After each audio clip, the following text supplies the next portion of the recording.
Baiklah, Assalamualaikum warahmatullahi wabarakatuh. Perkenalkan, nama saya Dava Navista. Di sini saya akan menjelaskan terkait dashboard yang telah saya bikin terkait dari data logistik delivery status.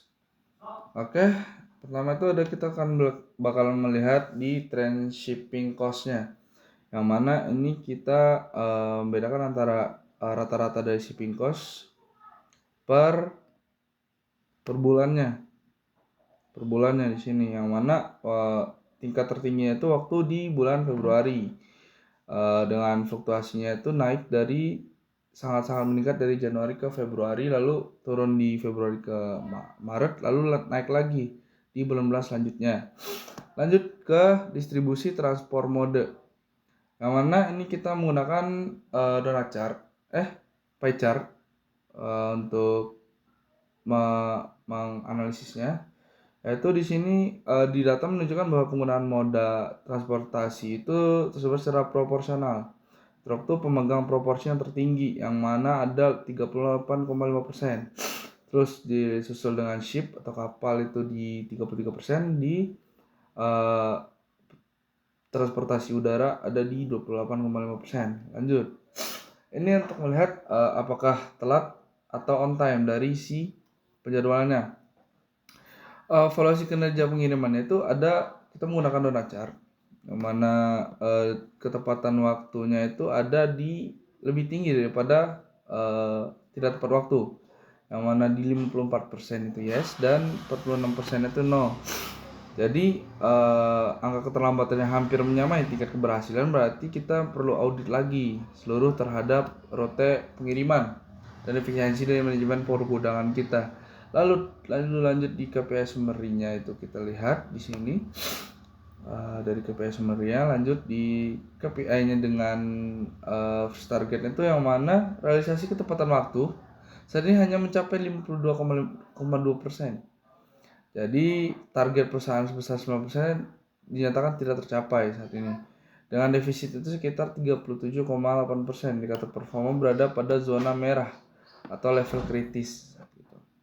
Terus ini kita membandingkan antara jarak dengan biaya dengan menggunakan stack bar, yang mana itu combo chart. Jadi di sini terdapat korelasi linear yang positif antara jarak tempuh rata-rata dengan total biaya pengiriman, yang berarti beban biaya cenderung meningkat seiring bertambahnya jarak. Lalu di sini kita lihat dari si grafiknya tuh, fluktuasi bahan bakar atau perbedaan tarif antar mode transportasi. Lanjut di biaya, kita bandingkan biaya dan waktu. Jadi dengan rata-rata, meskipun rata-rata antara jarak tempuhnya itu menunjukkan tren yang stabil, sebenarnya biaya pengiriman tetap peningkatan yang cukup tajam pada periode tertentu gitu. Di sini kita lihat tuh, ini sangat tajamnya itu ada di 3.108,25.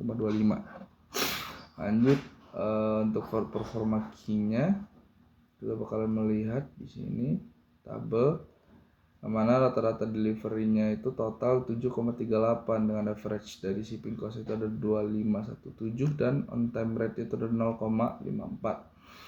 Untuk risiko keterlambatan kita bisa melihat yang paling tinggi itu ada di west, di bagian barat gitu.